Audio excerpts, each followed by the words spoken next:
Hi, I'm Ashlyn. From humiliation to just plain evil, here are 8 advertising campaigns that were completely destroyed by trolls.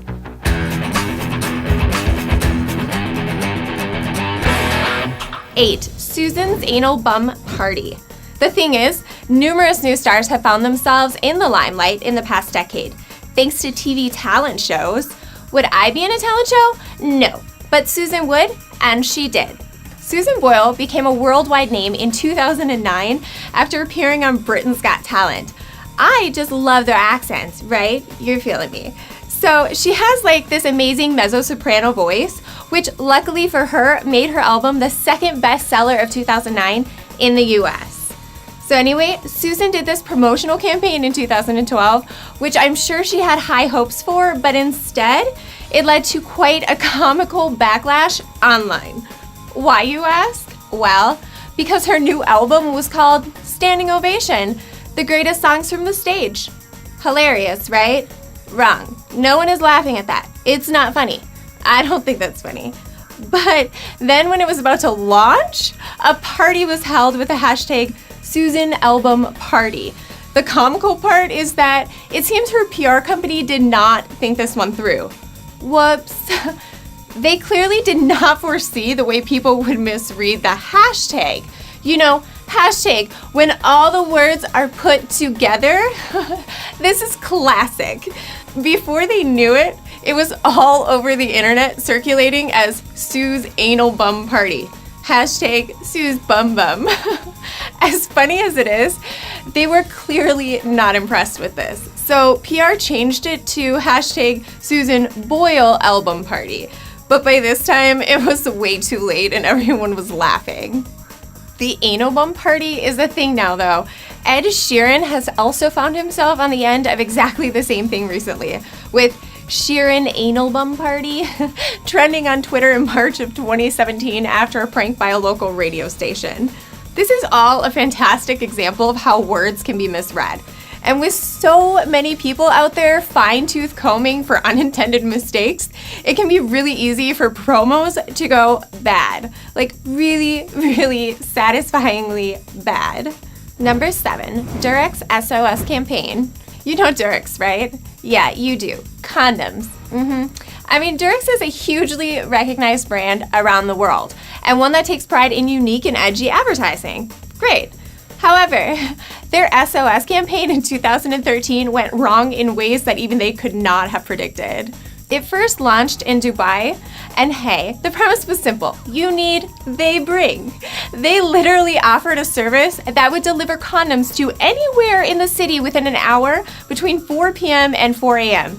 Yeah, that way people would never get caught short. No pun intended. No matter where they ended up on their night out. With their typical humor, the order was brought by people who were dressed as pizza delivery drivers, you know, to add that extra element of discretion. The campaign was so popular, go figure, that Durex wanted to expand it to another city and decided to choose the next location by running an online competition. You heard that right. Online. This may sound like a cool and weird idea in general, but the best thing about it is that they made the fatal mistake of not limiting the options. So the online comedians got feisty. Within a couple of months, the winner was clear. The chosen city was called Batman. Hey, did someone call for a condom? That was my like sexy Batman voice, you know. You would be forgiven, though, at first for thinking that this was just a case of online trolls hijacking the campaign with the name of their favorite moody superhero, but Batman is actually the real name of a city in the south of Turkey. But it gets even better. Batman is ultra-conservative. The city, that is. So, of course, Durex was soon forced to completely abandon the campaign to avoid any offense, if you know what I mean, and decided it was probably better to squash the cool, weird idea. Number 6, CocaCola, make it happy. So, CocaCola, I love them personally, launched their Make It Happy campaign with a high-profile ad during the Super Bowl. I mean, of course, where else would you do it? America. This was in 2015, after seeing an apparent torrent of nastiness around the internet, which happens. I mean, it was pretty neat idea. If you saw a negative tweet, all you had to do was respond with the hashtag #MakeItHappy, and Coca-Cola's automatic algorithm would convert the tweets into pictures of happy things. So I mean, like, literally adorable happy things, like for babies. Let me give you an example. A cute mouse, a palm tree that was wearing sunglasses, or if you prefer, a chicken drumstick wearing a cowboy hat. Howdy ho, McNugget. Their press release said, and I quote, "They were trying to tackle the pervasive negativity polluting social media feeds and comment threads across the internet." Pretty noble aim, eh? Perhaps. But it was bound to attract the ire of those it was criticizing. And of course, that does not take very long. Thanks, Internet. Gawker realized that the bot would retweet any text in the picture format, so they created a Twitter bot called @MeinCoke that proceeded to tweet the text from Hitler's Mein Kampf with the Make It Happy hashtag. So sad. On the morning that it started, Coke's account replied back with the text formatted into the cutesy pictures, until someone suspended the responses after a couple hours of cutesy. Poor Coca-Cola. By the next day, Coca-Cola officially pulled the campaign, saying that the internet is what we make it, and we hope to inspire people to make it a more positive place. It was perhaps naive of them to think things would have been any different, but they aren't the only ones who designed a seemingly nice idea without any safeguards that was soon overtaken by the internet. Number 5, Microsoft's Tay. AI has definitely come a long way. For example, Microsoft launched a teen chatbot called Tay. Cute, right? They launched it on Twitter in March of 2016, and it turned out that the human behavior online, however, had not come as long of a way as the bot. And the bot had to be removed after less than 24 hours of activity. Microsoft called it an experiment in conversational understanding. Well, the idea was that the more that people spoke to it, the more it would learn and the smarter it would become. But all through talking to people, through Twitter. Brilliant. The problem was that Tay thought it would be involved in casual and playful conversation, as was intended. But unlikely enough, it was soon exposed to the full vitriol that Twitter has a habit of harboring. So obviously, what happened after huge numbers of misogynistic and racist messages, the chatbot learned and started repeating this back to other people. This is priceless. From stating that feminism was a cult and a cancer to the fact that Ricky Gervais had learned totalitarianism from Hitler. Tay had clearly become confused with its learning and started tweeting offensive and incoherent messages. Of course, Microsoft was forced to take their bot offline, which sad face. And as a result, the experiment showed how difficult it really is for an AI to be exposed to the real world. Yeah, like people, like human people. Number 4, SeaWorld. SeaWorld has had a seriously tough time since CNN's broadcast of the Blackfish documentary in 2013. Their ticket sales fell significantly, and they tried to stem the decline in 2015 by launching a, yes, you guessed it, social media campaign that they said was designed to cut through the misinformation.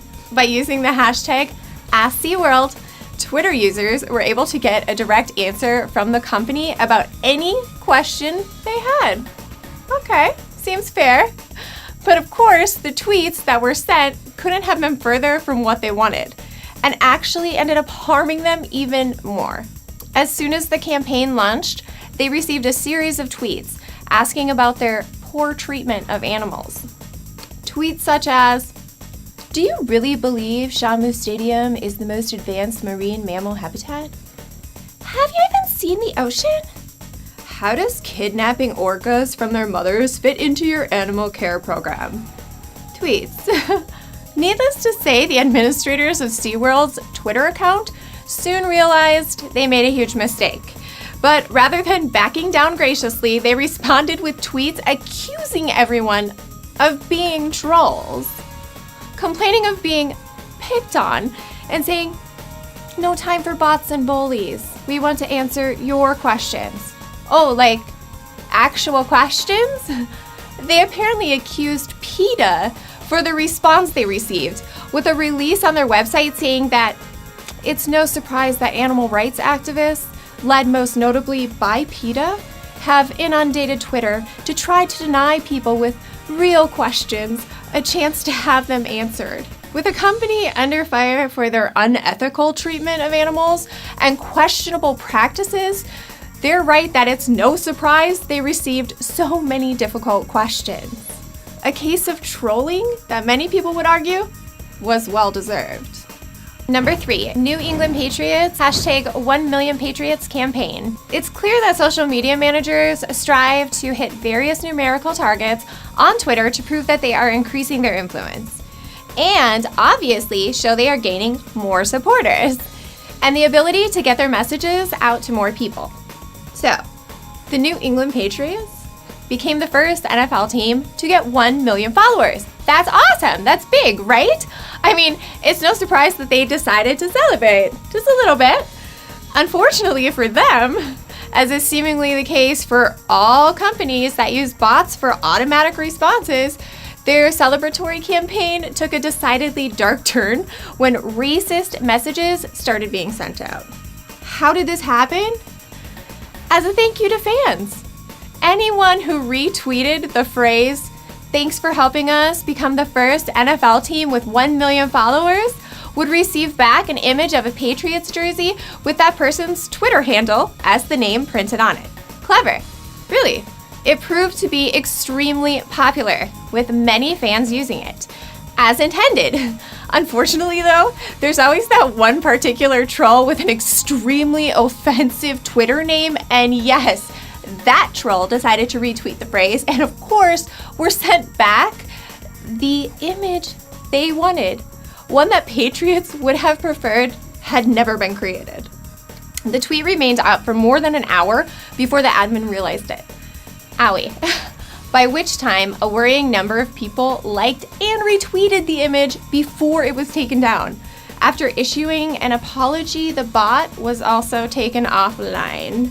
Yet another example of the importance of using filters before offering an automatic response bot online. I think the blame for this one should also lie with Twitter for allowing such handles to be used in the first place. Like, who are you? But they seem unwilling to do much to prevent such things from happening.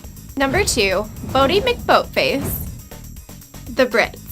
Their ocean dominance is a shadow of what it once was a few centuries ago. Hashtag history. But to usher in a new era of scientific vessels as opposed to military ones, the Natural Environment Research Council opened up the naming of its new $300 million research vessel. But they opened it to the public. And they had no restrictions about what the name would be.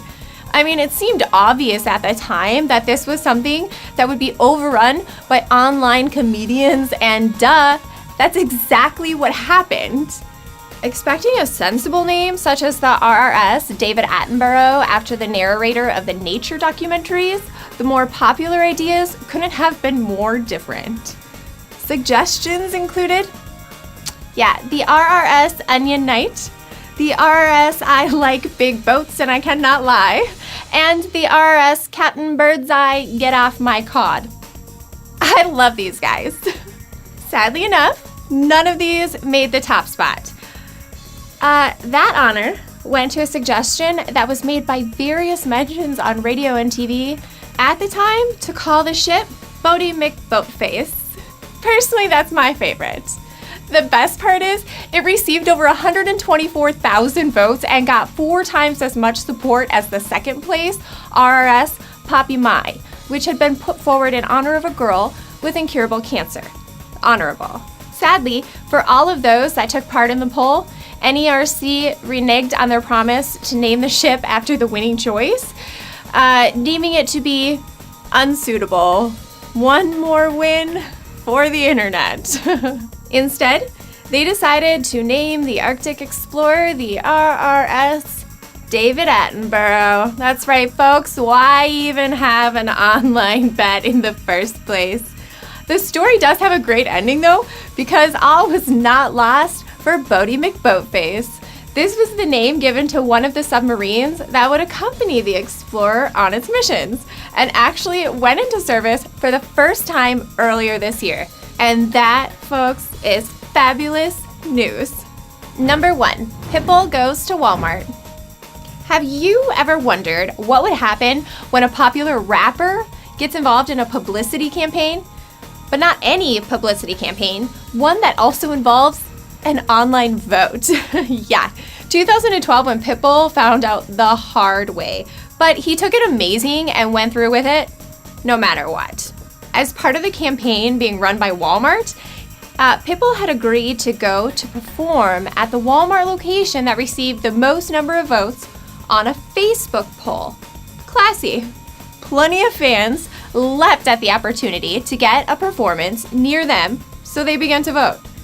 But one newspaper writer from Boston thought it would be far funnier to send Pitbull to the remotest Walmart location. A fabulous idea that garnered a great deal of support. I mean, I would have supported it. Under the hashtag #ExilePitbull, the campaign quickly spread around Twitter and encouraged fans of his. People who didn't like him and people who simply thought it was hilarious, like me, to vote in their droves. By the end of the contest, the Walmart in Kodiak, Alaska had received over 70,000 likes, and his fate was totally set. Good. People are so brilliant. Unlike other polls where the results were completely ignored, Pitbull and Walmart stayed faithful to their word, and he performed there a couple of weeks later. Absolutely amazing. He seriously proved that he was Mr. Worldwide and sure gained a lot of respect for going through with it all. Good boy, Pitbull. Do you know of any other campaigns that were destroyed by trolls? Let us know in the comments below, and remember to subscribe, and I will see you next time.